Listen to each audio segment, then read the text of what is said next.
our humanity. Our humanity. Кажется, что мир разваливается на части, пока мы говорим. Это от Илона Маска. Криптография – это мошенничество. Храни деньги в банках. Или выбирай сам. Банки – это мошенничество, храни деньги в криптовалюте. По моему скромному мнению, правильно ли вы знаете, в какую монету вы инвестируете? Какой законный проект существует на рынке? Помните, что Джим Крамер ненавидит XRP. Это говорит вам обо всем, что вам нужно знать, ребята. Ребята, эта игра окончена от Дэвида Шварца. Здорово. Но все же небольшой вопрос. Банк Силиконовой долины является одним из 6 банковских партнеров, которых Circle использует для управления 25% частью резервов ASK, хранящихся в наличных деньгах. Игра окончена, не так ли? Пока мы ждем ясности в отношении того, как управление FDIC банком Силиконовой долины повлияет на круг его вкладчиков, ASK продолжит работать в обычном режиме. Вы уверены, что они работают нормально, ребята? И похоже, что ASK вот-вот взорвется сама по себе, не так ли? Ты не можешь все это выдумать. И Дэвид Шварц спрашивает, ты платежеспособен? Это единственный вопрос. Это единственный вопрос, который нам нужно задать, не так ли? И они должны ответить на него. Есть ли у Ripple какие-либо связи с общественностью? Мы собираемся выступить с заявлением. Я действительно не могу ничего сказать до тех пор, пока мы не сделаем это официально. Ребята, интересная штука. Мы уже знаем план игры. Все может очень быстро испортиться, очень быстро, или все может быть хорошо. Пока мы разговариваем, происходит так много событий. Участники рынка сбрасывают доллары США и умирают за теда в пуле Кеорвс-3. По мере того, как резервы истощаются в свете кругового молчания по поводу слухов о банках Кремниевой долины. Тогда и на Coinbase доллар США торгуется ниже 99 центов. Не так ли? Мы должны быть очень осторожны, ребята, потому что если для игра окончена, то это буквально вот-вот произойдет. Конец уже близок, не так ли? Нам буквально кажется, что мир разваливается на части, пока мы разговариваем, ребята, и давайте готовиться. Теда действительно не хочет, чтобы люди знали, где находятся деньги. Компания Теда подала очередную апелляцию по делу генерального прокурора Нью-Йорка Фойла. До сих пор компания Теда проигрывала все до единого дела. У них безупречный послужной список проигрышей, как вы, ребята, можете видеть прямо здесь. Обратите внимание на апелляцию. Пожалуйста, примите, пожалуйста, к сведению, что заявители Теда Holdings Limited, Теда Operations Limited, Теда Limited и Теда International Limited настоящим подают апелляцию в Верховный суд штата Нью-Йорк. Вау, ребята, не так ли? Итак, ASK, мы только что получили подтверждение того, что ASK, возможно, небезопасно. И очевидно, мы знаем, что Теда тоже небезопасны. Итак, по кругу Теда должен уйти, а затем ASK и вот-вот взорвутся, ребята. Не так ли? Мы ничего из этого не выдумываем. Йеллен предупреждает членов Палаты представителей Соединенных Штатов, цитирую без кавычек, об экономическом коллапсе в результате дефолта. Включите режим паники на выходные и следующую неделю. Вот и наступил экономический коллапс, ребята, не так ли? Они буквально говорят об экономическом коллапсе. О том, что это такое на самом деле? Похоже, что это невозможно выдумать. Джим Крамер недавно заявил об этом. Сегодня JP Morgan – это крепость, не так ли? В JP Morgan после этого твита, ребята, все вот-вот взорвется, не так ли? Они рассказывают нам о том, что вот-вот произойдет. Помните, Джим Крамер ненавидит XRP.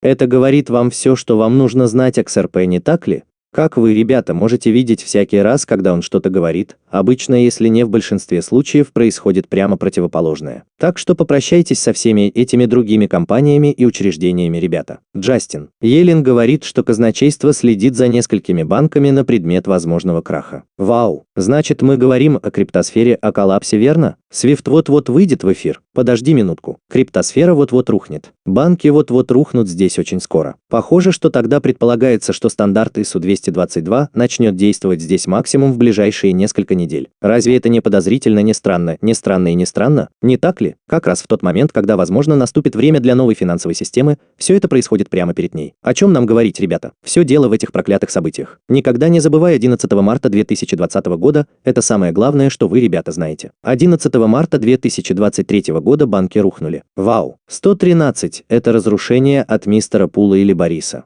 Не так ли? От клиентов Cointelegraph, выстроившихся в очередь у входа в банк Кремниевой долины прямо здесь. Верно, каждый хочет этого. Им нужны твои деньги. Но их нигде не видно. Вау, ребята, это так печально. Помните, не кладите свои деньги в эти сомнительные банки, верно? На самом деле все банки сомнительные. Никогда не забывайте об этом, ребята. Не так ли? Где я видел это раньше? Прошлое доказывает будущее, а будущее доказывает прошлое. Ребята, для меня это все еще безумие. Почему люди не видят, что на самом деле произошло в банке Силиконовой долины? Послушайте, ребята, Симпсоны предсказали это. Мы уже знали об этом. И помните, мистер Пул тоже нам об этом рассказывал. О том, какой банк управляет и почему бы и нет. Послушайте вот это. Что значит у банка закончились деньги? Он не платежеспособен? У тебя достаточно наличных денег только для следующих 3 клиентов. Здесь всего второй клиент. Нет, у меня здесь нет твоих денег. Они в доме Билла и Фреда. Эй, какого черта ты здесь делаешь? Мои деньги в твоем доме, Фред.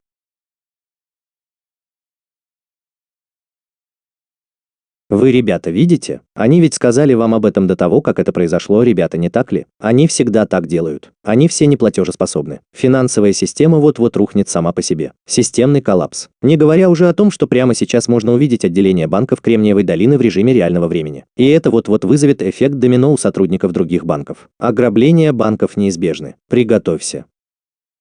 Что дальше? Все кончено. Все кончено. Что же все это значит? Деньги на твоем счету. Все пошло не слишком хорошо. Они пропали. Они пропали. Все пропало. С деньгами на твоем счете дела стояли не слишком хорошо. Они все пропали, ребята. Вот и все, ребята. Это буквально вот-вот произойдет. Давайте готовиться. Следующий твит. 2 недели назад клиенты поджигали банки в Ливане, потому что не могли вывести свои деньги. Сегодня полиция реагирует на беспорядки в нью-йоркском филиале банков Силиконовой долины из-за того, что люди не могут вывести свои деньги. Ограбления банков случаются и в Америке. Вот и все, ребята, не так ли? Все это происходит у нас на глазах, черт возьми. Как же люди этого не видят? Не так ли? Помнишь, о чем мы говорили? Это происходит вон там, на востоке, и все такое прочее, а затем обрушивается сюда, на запад. По словам Роберта Кийосаки, 2 крупных банка потерпели крах. Номер 3 вот-вот рухнет. Покупай настоящие золотые и серебряные монеты прямо сейчас. Никаких хэт. Когда рухнет банк номер 3, цены на золото и серебро взлетят вверх. В 2008 году я прогнозировал крах Lehman за несколько дней до того, как он потерпел крах в эфире CNN. Если тебе нужны доказательства,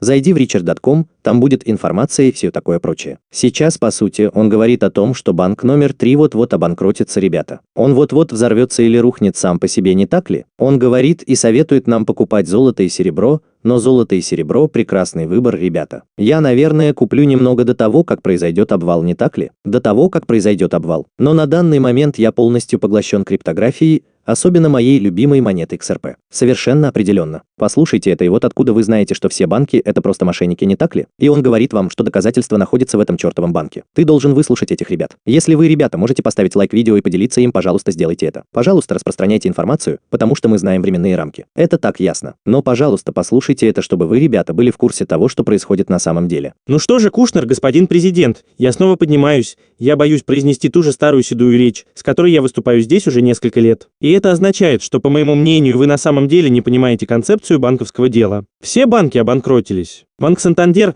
Deutsche Bank, Королевский банк Шотландии – все они обанкротились. И почему же они обанкротились? Это не божий промысел, это не какое-то цунами. Они разорены, потому что у нас есть система, называемая банковским обслуживанием с частичным резервированием. А это значит, что банки могут одалживать деньги, которых у них на самом деле нет. Это криминальный скандал, и он продолжается уже слишком долго. Вдобавок к этой проблеме у тебя есть моральный риск, очень серьезный моральный риск со стороны политической сферы. И большая часть проблем начинается в политике и центральных банках, которые являются частью одной и той же политической системы. У нас есть фальшивомонетничество, иногда называемое количественным смягчением, но фальшивомонетничество можно назвать и по-другому. Искусственное печатание денег, за которое, если бы это сделал любой обычный человек, он сел бы в тюрьму на очень долгий срок. И все же правительство и центральные банки делают это постоянно. Центральные банки снижают размер процентных ставок, так что у нас нет реальной стоимости денег, и все же мы обвиняем реальные розничные банки в манипулировании ставкой либо. Откровенная наглость всего этого просто поражает. Это же центральные банки. Именно центральные банки манипулируют процентными ставками, комиссар. И под всем этим мы рассуждаем свободно, в довольно бесцеремонной манере, не так ли, о гарантиях вкладов? Поэтому, когда банки разоряются из-за собственной некомпетентности и махинаций, налогоплательщик оплачивает счет. Это воровство у налогоплательщика. И до тех пор, пока мы не начнем отправлять банкиров, в том числе руководителей центральных банков и политиков, в тюрьму за это безобразие, оно будет продолжаться. Все эти люди злы из-за того, что они в основном разоблачены, не так ли? Опять же, ребята, все это обман. Все это мошенничество, не так ли? Все это мошенничество. Всем этим манипулируют. Все это построено на карточном домике. Однажды произойдет взрыв. Не говоря уже о том, что генеральный директор банка Силиконовой долины, финансовый директор и директор по маркетингу продали акции на $4,4 миллиона за последние 2 недели. Но они же ничего не знали, верно? Конечно же, они знали, ребята. Они все знают. Они все знают. Перестань быть таким наивным. Они все это знают. Скоро все будет плохо. Мы только что стали свидетелями второго по величине банковского краха в истории Соединенных Штатов. Крах банков Силиконовой долины в Силиконовой долине знаменует собой крупнейший банковский крах с 2008 года. Всего 24 часа назад показатель составлял $200 за акцию. Но когда банк рушится так быстро, значит что-то не так. Это не совсем здоровые люди. Мы знаем, который час. Банки прекратят выдавать кредиты с конца апреля по начало мая 2023 года, кредитные линии будут заморожены, строительство новых домов прекратится. Массовые увольнения начнутся в июне-июле. К концу следующего года мы окажемся в состоянии депрессии. К концу года, я полагаю, Великая депрессия, Великая депрессия. Это тоже наступление, ребята, не так ли? В 2425 году мы знаем план игры. Если это не произойдет прямо сейчас, просто оставьте все как есть. Просто позвольте прямо сейчас перейти от золота к золоту. Сегодня мы стали свидетелями краха крупнейшего банка Соединенных Штатов со времен финансового кризиса 2008 года. Билл Экман говорит, что правительству следует рассмотреть вопрос о финансовой помощи. Почему бы нам не ополоснуться и не повторить наши ошибки еще раз, и не насладиться хомяком по-настоящему? Посмотри, этот парень спаситель, не так ли? Это означает, что они не хотят, чтобы система рухнула прямо сейчас. Они хотят отсрочить это еще больше, не так ли? С чего все началось? ФРС повысила ставки. Доминирующие эффекты. Будет ли еще больше банков после банка Кремниевой долины? Или они спасут положение и вернут все на круги своя до 2425 года, когда реальные результаты достигнут фанатов? Ты дашь мне знать, но это определенно не финансовый совет. Я в ужасе, потому что мы знаем, что нас ждет впереди, ребята. Это безумие, что доказательства находятся в тот же день, и мы уже знали, что эти события произойдут. Приближается Великая депрессия, ребята, или рецессия 2008 года, не так ли? 20 лет. Возможно, но мы уже знаем, что она будет ужасающей, катастрофической. Великая депрессия приближается, люди. Еще раз взгляните на этот JP Morgan. Все эти банки находятся в тренде. Почему? Сегодня мы будем говорить о загадках. Тогда расскажите о том, что происходит в Америке с финансовой системой. Поехали. А теперь довольно интересно ознакомиться с третьей частью XRP и уведомлением сообщества XRP. Итак, от Ripple Ридла. Эта игра посвящена всем мечтающим детям. Что бы это могло быть, ребята? Не так ли? Мы видим здесь несколько взаимосвязей, но мы должны немного поторопиться, ребята, потому что нам нужно о многом поговорить. Посмотрите на это из космоса, Кан, не так ли? Готовы ли вы, мистер Пул, поставить вопросительный знак «Несбыточная мечта»? Опять же от меня, Арчи. Это потрясающе. Что бы это могло быть, ребята? Несбыточная мечта. Где вы? Вы, ребята, знаете, что происходит. В какой-то момент времени произойдет щелчок выключателя, о котором многие люди подумают. Это несбыточная мечта. Кто-нибудь еще чувствует, что что-то назревает для XRP? Определенно, ребята. Я так взволнован, потому что там так много всего происходит, не так ли? Давайте прямо сейчас подготовимся. Давайте быстро поговорим о комиссии по ценным бумагам и биржам США, ребята, и о том, что возможно произойдет с этим судебным процессом по делу Ripple. Исходя из теории перестроенного тренера, Ripple проигрывает дело. XRP объявляется ценной бумагой, немедленно снимается со всех бирж и становится недоступным для всех розничных торговцев. Идеально, чтобы банки делегировали его в качестве токена мессенджера по стандарту ISO 222 из-за отсутствия влияния розничной торговли и полного контроля. Какой у вас выбор? Не так ли? Катализатор номер 1 – Ripple выигрывает судебный процесс с SEC.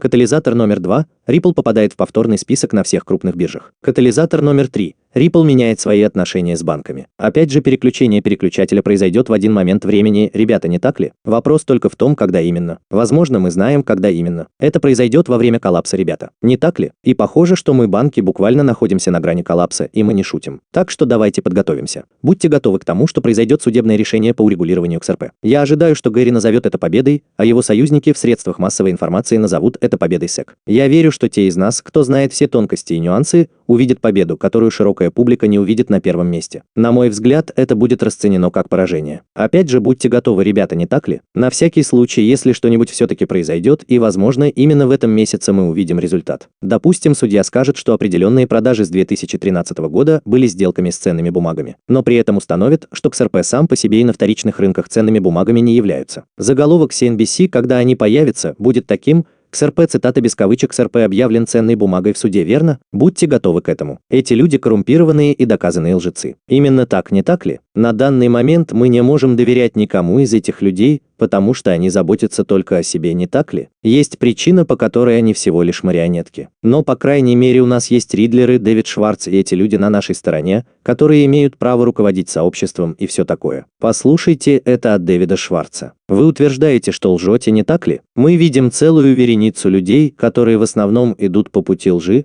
А это значит, что они не могут смириться с правдой, потому что это тревожная правда, не так ли? Никто не хочет идти искать правду, ребята. Почему? Потому что они хотят жить в чистой иллюзии. Это так увлекательно. Почему? Ведь он написал об этом в Твиттере в 223. Почему же тогда люди правы? Вы могли бы написать об этом в Твиттере в любое другое время, но он написал об этом в Твиттере в 223, не так ли? Если перевернуть страницу, то получится 322, то есть 22 марта. Разве это не что-то особенное? Это действительно так. Сейчас люди говорят о том, что никакого урегулирования не будет, верно? Что бы это могло быть, ребята? Может ли это иметь отношение к какому-нибудь делу SEC или судебному процессу? Дело Ripple против SEC. Итак, вы хотите сказать, Дэвид, что массы предпочли бы выслушать ложь SEC о том, что XRP является ценной бумагой, а не о том, что она стоит $589, не так ли? Может быть, это связано с судебным процессом Ripple против SEC? Дэвид Шварц запатентовал проект OG для технологии распределенных реестров более чем за 2 десятилетия до выхода технического документа по биткоину. Не так ли? Именно так, ребята. Никто не захочет покупать XRP по цене 30 с чем-то центов, но они купят его, если это будет возможно в то время, когда он будет состоять из 3 цифр. Еще раз повторяю, давайте подготовимся. Это захватывающе, потому что посмотрите на этот номер 322, не так ли? Судя по отметке времени, которую он разместил, мистер Пул опубликовал много постов именно в марте прошлого года. Посмотрите на этот номер 323, не так ли? И он становится еще безумнее. О, моя опасность, держитесь подальше. Что бы это могло быть? Будьте осторожны. В этом что-то есть? Будет ли отрицательный исход дела Ripple против SEC? Я не уверен, но давайте подготовимся к любому сценарию развития событий. Остановитесь. Не так ли? Полицейская линия, не переходите ее. Готовы? Внешние события определенно. Пожалуйста, будьте наготове. Тогда нам пора. Вот и все, ребята. Я не могу в это поверить. Вау. Я надеюсь, что это не тот случай, ребята, не так ли? Я имею в виду, что прямо здесь есть теория, согласно которой XRP объявила ценную бумагу ценной бумагой, и в конце концов это все равно победа XRP, потому что посмотрите на это. Они собираются повысить цену, они никому не понадобятся, никто не сможет это купить или розничная торговля не сможет это сделать, верно? Интересно. Очень увлекательные ребята. Вау. Я же не говорю, что так и будет, верно? Но дорога закрыта, снова закрыта, не так ли? Никто не сможет ее купить. Это так увлекательно. Я не знаю, ребят. Очень интересно. Опять же, я просто буду готов к любому сценарию развития событий. Тогда вот еще несколько твитов для этих парней с свиданиями, не так ли? Давайте просто будем готовы, как вы, ребята, можете видеть. Приготовьтесь ровно к 322 часам, ребята, и все. Это определенно каким-то образом связано с XRP, ребята, или определенно с внешним событием. Давайте подготовимся. Сейчас самое время. Проверьте это, ребята, очень быстро. Затем мы поговорим о банковской системе. О том, что сейчас произойдет, потому что кажется, что мы буквально на пороге этого. О каком коллапсе мы говорим? Индекс Доу Джонса закрылся в это полнолуние снижением на 589 пунктов.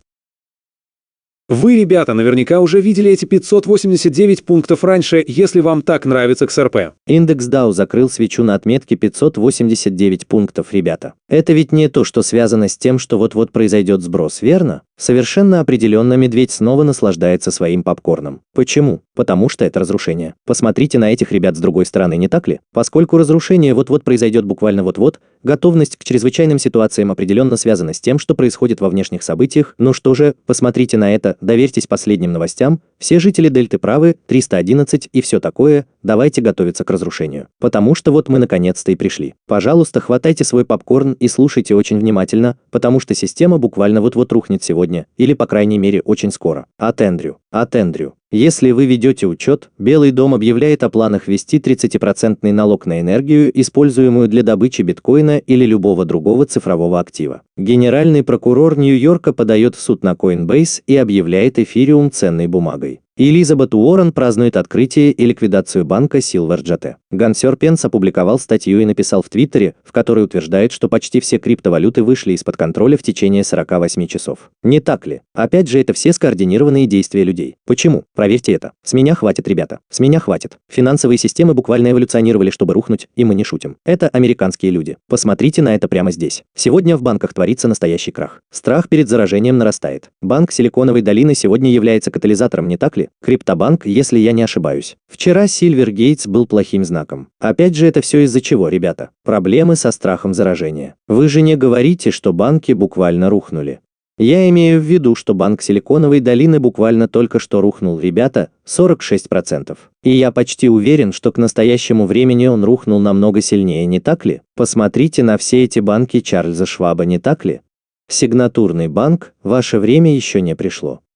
Посмотрите на этих ребят, акции Bank of America упали на 5%, не так ли? Это те банки, о которых мы знаем. Помните, что скоро начнутся обыски банков. JP Morgan Chase и K. Вы не говорите? Давайте подготовимся, потому что кажется, что мы буквально на пороге. Если нет, то это уже начинается. Не так ли? Посмотрите-ка вот на это. Всем доброе утро. Ситуация в банке Силиконовой долины становится все хуже. Клиенты пытались вывести миллионы долларов, но не смогли. Услуги онлайн-банкинга и мобильной связи недоступны для некоторых клиентов, не так ли? Если банк обанкротится, это будет второй по величине банковский крах в истории Соединенных Штатов. Только не говорите, ребята, что это вот-вот произойдет. Давайте подготовимся. Не говоря уже о том, чтобы сломаться. Банки Соединенных Штатов рушатся, глобальный финансовый кризис 20. И посмотрите на это, все остальные сейчас говорят о том, что Соединенные Штаты фактически рушатся прямо сейчас, пока мы говорим. Когда мы будем говорить об этом, ребята? Это было много лет назад, не так ли? Эти люди, которыми мы являемся, всегда будут на 589 шагов впереди всех остальных. Как мы видим из того, что мы видим здесь от Эшли, миллионеры вырастут из миллиардеров, не так ли? Если я не ошибаюсь, это было от ребят Дэвида Шварца. Он имел в виду именно этот момент. Ух ты! Из миллиардеров вырастут миллионеры. Это означает, что миллиардеры хранят в банках огромные денежные резервы и тому подобное, не так ли? Очевидно, что это фиатные деньги и все такое прочее. Если банки рухнут и они смогут выйти из кризиса, и очевидно более 250 тысяч долларов, это то, что не застраховано в ДИК. Они буквально разорятся в одночасье. Именно об этом мы и говорили, ребята. Буквально вот-вот произойдет крупнейшая передача богатства. Как на это смотрят люди? Это чертовски быстро происходит. Я никогда не надеялся, что рынки рухнут из-за системы экстренного вещания. Еще раз обращаюсь к мистеру Пулу. У нас много связей, не так ли? Отключение интернета произойдет в одно и то же проклятое время. Стоимость фиатных долларов будет падать до тех пор, пока не появится квантовая финансовая система. Мы ждем вас. Именно так, ребята, новая финансовая система буквально на горизонте. Как же так получилось, что люди этого не видят? Сейчас начнется перелом. Многие клиенты Wells Fargo, как сообщается, сообщают, что сегодня утром с их онлайн-аккаунтов пропали направленные депозиты и запланированные чеки на выплату зарплаты. Вы не можете все это выдумать, ребята, заберите свои деньги из банков. Это не финансовый совет, но я бы просто был очень осторожен, не так ли? Очень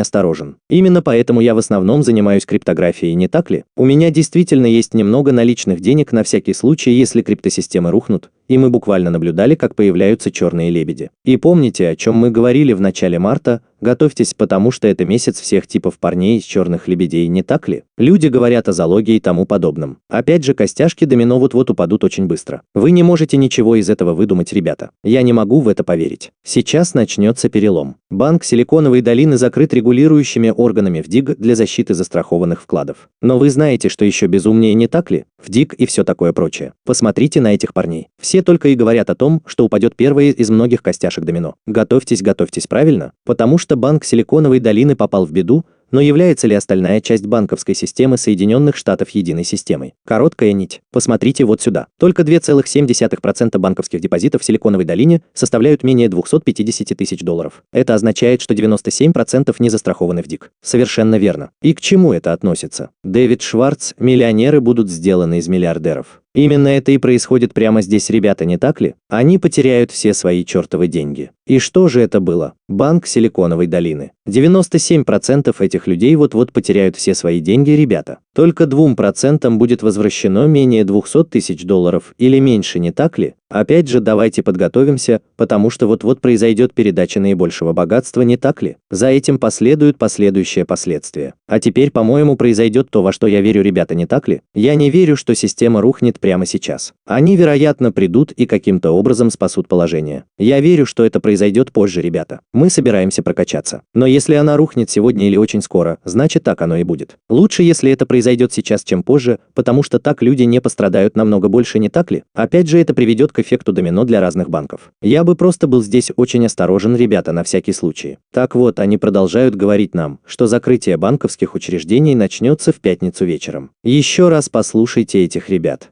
Мы вышлем объявление, так что будьте готовы к этому объявлению. Они советуют нам не использовать деньги. Вот как все будет происходить. Они говорят нам, что планируют сообщить нам об этом в пятницу вечером. Посмотрите, сможете ли вы догадаться, почему они сообщили нам в пятницу вечером о том, что банковская система рухнула. Есть много вещей, о которых мы думали, и то, что мы хотим услышать от вас сегодня. Это то, какими, по вашему мнению, должны быть приоритеты для того, чтобы правильно сформулировать ожидания общественности относительно того, как мы будем реализовывать второй раздел. Чтобы, если и когда нам действительно понадобится сделать это объявление в пятницу вечером, в идеале в пятницу вечером, люди могли воспринять его, понять и сказать: да, это работает. И мы можем посмотреть, как это произойдет. Конечно, найдутся сомневающиеся, но ведь многое еще впереди. Поэтому в пятницу вечером, конечно же, банковская система закрыта. Так что люди все выходные могут просто сидеть дома и психовать, потому что... О, подождите минутку. Я просто записываю в журнал. Что будет с моими деньгами? Мои банки Клинтон. Мы находимся в таком экономическом кризисе. Что, черт возьми, вы собираетесь делать с моими деньгами? Они пропали. Они признают, что это неизбежно произойдет. Когда наступит крах? Федеральная налоговая служба признает, что они разошлют объявление. Опять же деньги пропали. Не так ли? Именно об этом мы сейчас и говорим, ребята. Вот почему вы должны подготовиться, и мы уже давным-давно говорили об этом. Теперь от гуру часов. Месяц назад Джим Крамер призвал инвесторов покупать акции банка Силиконовой долины, заявив, что они все еще дешевы и им есть куда расти. Стоимость акций с тех пор упала намного выше 66% из-за опасений, что банк находится на грани краха. Я уже потерпел крах сегодня, ребята, не так ли? Исполнители. Вы, ребята, можете видеть все это правильно, поэтому он в основном заявляет здесь, что я не собираюсь воспроизводить полное видео. Но он в основном говорит людям, что посмотрите на это. Она по-прежнему дешевая, в ней есть место для покупки или комната для управления, что следовательно намекает на то, что ее можно купить. Это было месяц назад. Я не могу в это поверить. Он идет не в том направлении. Каковы шансы на это? И угадайте, что именно. Что он сказал давным-давно. Джим Крамер сравнивает XRP с Enron, не так ли? Enron, что случилось с Enron? Крах или это было самое крупное мошенничество, известное человечеству, не так ли? На тот момент правительство утверждало, что криптовалюта не нуждается в регулировании, и что теперь произойдет, если он считает, что XRP сравнивается с чем? Для Enron все обстоит как раз наоборот. Всегда помните об этом, ребята. Он валяет дурака. Что бы он ни говорил, это прямо противоположно тому, что он думает. Поэтому он считает, что XRP – это самое крупное мошенничество, известное человечеству, но на самом деле все обстоит как раз наоборот. На самом деле это самая законная монета в мире, не так ли? Мы ничего из этого не выдумываем. Каковы шансы у всех этих ребят? А теперь Silvergate, если вы наберете Драматра или каково числовое значение, ребята. Шварц – это 118, Silvergate – 118, Великий сброс – 118, Авернайт – 118. Каковы шансы на это? XRP – 118, оценка 10-118, 10 парней с химической ценностью или символ. Что это такое? Потому что помните, что парни смотрят на это. Ведь это же ночь, не так ли? На обложке журнала «Экономист» в 1980 году было то, что они показывали. Это была обложка журнала «Экономист» в 1988 году, на которой было показано, что произойдет по сути взрыв Феникса, стоящего на горящих мировых валютах. Ливанская лира только что обвалилась. Если вы купили золото и серебро, то за последние 6 месяцев ваш курс в лире вырос более чем на 900%. Ребята, будьте к этому готовы. Какая это мировая валюта? Потому что все это произойдет в одночасье. Посмотрите на эту рогатку, которая только что выстрелила, не так ли? Ребята, вы не можете все это выдумать. Что это было? Это и есть цена на золото в Ливане. Интересно. Помните, если вы думаете, что XRP будет расти медленно, вспомните еще раз слова Дэвида проклятого Шварца. Опять же, это произойдет буквально по щелчку переключателя, не так ли? Так оно и будет на 100%. Мы ничего из этого не выдумываем. Давайте подготовимся к тому, что в пятницу, похоже, нужно запомнить пятницу, когда банки закрываются, не так ли? Таков план игры, так что, похоже, сегодня у нас 69-й день. Так что, похоже, ребята, не так ли? Это равносильно затмению богатства, мата и радости, не так ли? Все происходящее в эти выходные выглядит пикантно. Давайте еще раз подготовимся, нас ждет разрушение. В субботу 311 часов, верно? Война пожирает сама себя. Помните, что в понедельник 313 число. Сердце БГ не может выдумать такую чушь, ребята. Так вот, пристрастие к Тизеру проистекает из повествования Бэбкока, построенного, вероятно, из ничего. Опять же, повествование определенно строится на парнях. Банк Силиконовой долины закрыт регулирующими органами, и это самый крупный банковский крах со времен глобальной финансовой системы. Не так ли? Они сравнивают это со времен мирового финансового кризиса. Я опять же имею в виду, что прошлое доказывает будущее, а будущее доказывает прошлое, ребята. Давайте готовиться, давайте готовиться, давайте готовиться. Помните, именно поэтому вам, ребята, наверное, следует быть очень осторожными, не так ли? Не слушайте этих людей, особенно Forbes, эти крупные журналы, мейнстримные новости и тому подобное, ребята. Давайте подготовимся, потому что никто не на вашей стороне. Никто не пытается вам помочь. Дэвид Шварц и эти люди настоящие парни, не так ли? Они пытаются руководить обществом и все такое прочее. Но в любом случае я надеюсь, что вы, ребята, молодцы и увидимся. Будьте готовы.